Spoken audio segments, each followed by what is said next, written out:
Te daré un resumen sobre estos libros. Número 1. El libro de Job. Se escribió en el periodo de la cautividad del pueblo de Israel y habla del sufrimiento del justo frente a las dificultades de la vida. En este libro Job nos da gran sabiduría en cuanto a esto. Vamos a comenzar con este libro de Job. Más adelante daremos una explicación más amplia sobre este libro. Número 2. Libro de los Salmos. Contiene 150 salmos.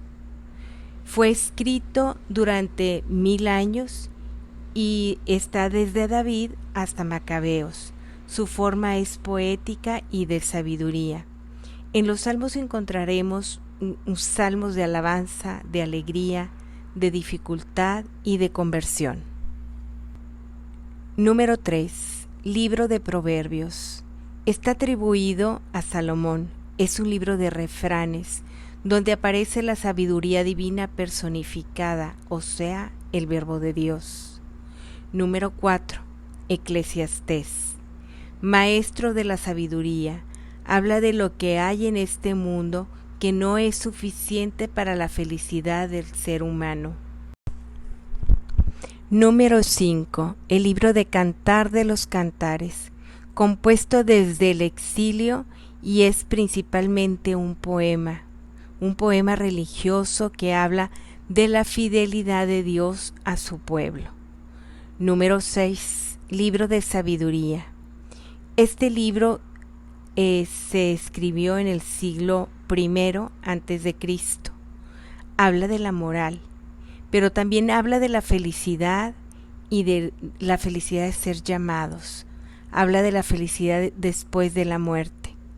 Número 7. Libro de Eclesiástico. Escrito en el siglo II a.C. Nos pide vivir en la virtud, despreciando todos los vicios de este mundo para alcanzar la sabiduría. Vamos a profundizar un poco más en el libro de Job en 7 puntos importantes para poder meditar un poco más este libro. El primer punto es la providencia de Dios. En el libro de Job vemos cómo la providencia de Dios permite el sufrimiento en la vida de uno de los siervos más honrados para probar su fe, ejercitar su paciencia, humillar su orgullo y confianza en su propia justicia, y para aumentar su piedad. Todo lo que pasa a Job en este libro tiene un propósito de vida. El tercer punto que veremos será el mensaje de Dios a Job y a cada uno de nosotros. El fin del libro de Job es el que nos acerca a entender este mensaje, que es un mensaje de esperanza en el sufrimiento, pero de esta esperanza que tiene un sentido neotestamentario. ¿Qué significa esto? Significa que esta esperanza es la certeza de la gloria venidera. El fin de los caminos de Dios es más glorioso que el principio más glorioso, que todos los que pueden ocurrir en el camino. El cuarto punto que te voy a compartir es meditar precisamente en el plan perfecto de Dios para cada uno de nosotros. Dios determina el fin y todo lo que ocurre a Job, el acoso de Satanás, el robo de los bienes por parte de los caldeos y sabeos, la terrible enfermedad, la deslealtad de su mujer y de sus parientes, las acusaciones de sus amigos. Todo esto tiene que contribuir para conseguir este fin glorioso. El quinto punto que te quiero compartir es sumarnos a su voluntad. En este libro de Job veremos muy cerca esta voluntad que él respeta sobre todas las cosas.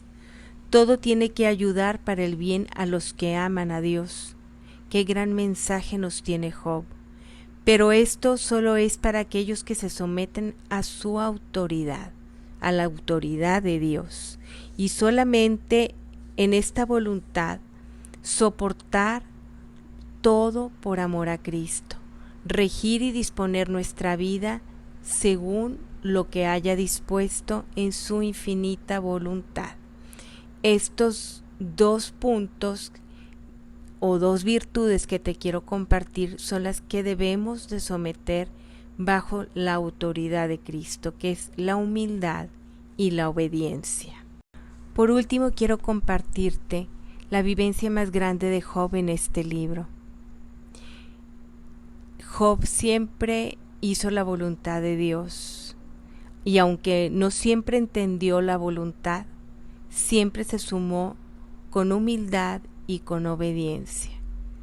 Y al momento en el que más sentía que ya no podía dentro de su prueba, el Señor siempre le recordaba su misericordia.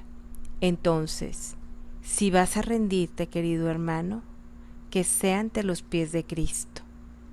La escuela de Job nos capacita en dos cosas muy importantes: ser fieles y ser sumisos ante la voluntad de Dios. Te dejo un gran saludo, espero que tengas un buen día y nos vemos pronto.